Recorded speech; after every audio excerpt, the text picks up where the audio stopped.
Hello, this is Bintoy, ang pinakatisoy diri sa Japan. Hindi totoo yan. Tara, uban na po ko ninyo sa akong laag dito sa Hakone, Kanagawa, Ken. Excited kay kumato aning lugar guys, kay before ko niya to diri, so nagatan-op ako mga reviews aning lugar and mga pictures and videos and look, listen, and learn. Not curious, diba? Padulong palang scenic na kayong view, grabe as in.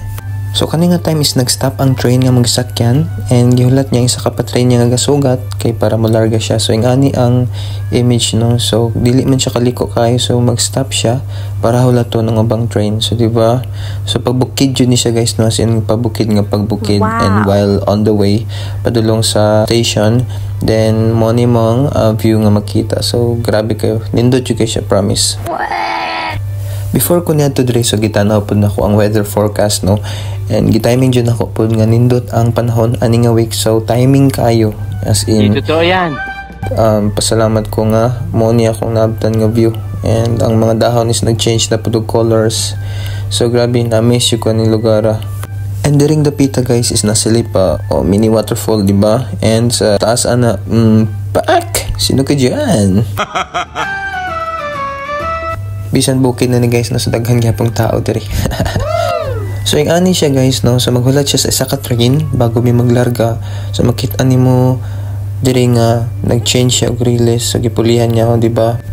So padurong lay ko aning og Gora station wherein dito po ko magsakay og cable bus padulong sa ropeway wherein magsakay po ko cable car. O diba, naipa-English si kuya. So nabot naman yan sa Gora station. So nag-hop off ko diri and magsakay na po to cable bus. Laag is life pero kape is lifer. So daghan tao guys no. So naghulat na may atong cable bus no. So nabot na siya. So muna maghatod sa mga padulong sa ropeway sa taas. So magsakay mi dito o cable car padulong dito sa Mount Uwakudani. Paangat jud ni siya guys no, so medyo hadlo kay siya, nakauna-una ko kani maatras ng basa ni sigurado jud. So napad siya mga stations no on the way, and while ga-stop siya napansin ako ni di ba nindot king color sa mga dahon no.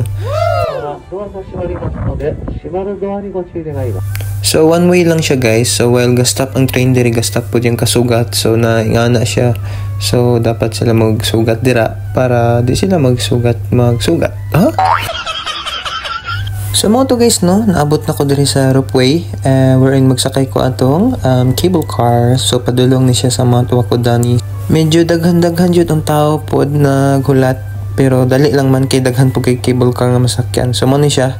So medyo dako siya guys no. So mo to nakasakay na ko, padulong na ta dito sa babaw, as in making feeling pagsakay na ko guys no. Iniani mo makita ang view sa kilid and mga sakyanan sa bus. The best ever. Actually, October po unta ko mato diri guys no. Pero nangutan ako sa mga kauban hapon nga unsang nindot nga season nga magadto diri, so ana sila nga mga mid or last week sa November sa moto. Ma-feel po ni mga kakusog sa angin sa taas guys no, kay motingog jud siya nga mulamba sa cable car.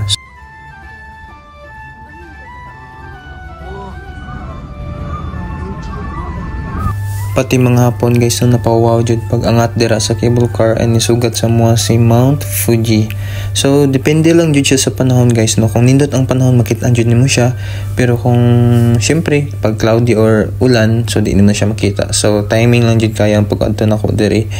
And kada mga nag-aso-aso dira sa bus guys, mga sulfur vents or mga smoke or gas nga ginagawas gikan mismo sa yuta. So active sulfur na siya guys ha.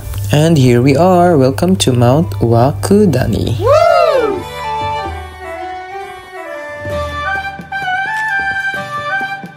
Siyempre di pa wala ng mga selfie videos dira and patuchig pati si tisoy bisag dili tisoy.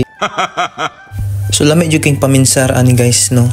As in wala ko nagmahay nagadto ko diri. Medyo tugnaw lang jud siya and kusog ang hangin. Siyempre naman mo sa taas no. Sino ko dyan? So muna akong isakyan ganyan guys no, gikan dito. So muna siyang view sa taas and nindot kayo ang lugar jud, promise. Lakaw-lakaw sa tadri, and mo ni ang pinakasikat lang kuro tamago or black egg, wherein pag mukhaon daw ka kay madugangan og 7 years yung mga edad. So syempre mamalit ta para mataas atong kinabuhi. Charis. So tagoy-akoyan lang man siya guys na upat na kabuok mong makaon. So syempre nangita tang tambayanan and magkaon ta diri. Sabay muni-muni pud sa lugar. So wala kay ko nagdugay diri guys no, mga 2 hours lang ko diri. Sunuguray kay kuan pod napupud tayo lang destination. So syempre di mawala tong pa-picture dira guys na back. Di ba? Sino ka diyan? Then lako-laka papunta sa babaw. So diri lang kutob ka mag-video. So bawal na pasudlan dira sa unahan. I don't know nga ano. So syempre kape-kape ta dira. Lagos life pero kape is life for no. Di ba? Back sa moto, lingkod-lingkod papukod diri and tanaw-tanaw sa palibot.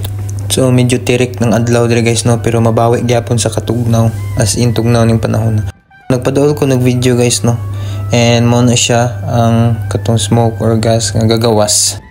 So next destination na ta guys no, syempre magsakay na pud ta atong cable car padulong sa Lake Ashi. So mo nimong view. So mo nang lake nga atong atuan guys no, sa Picas mo ning view and back. Diba? Dut kayong Mount Fuji guys. So sa paimong pangita guys, wala. Speechless you can speechless.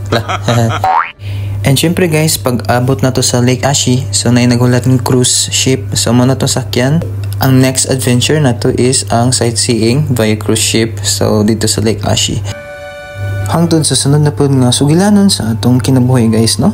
Dito sa Lake Ashi and ang pinakasikat nga turi diri sa Hakone.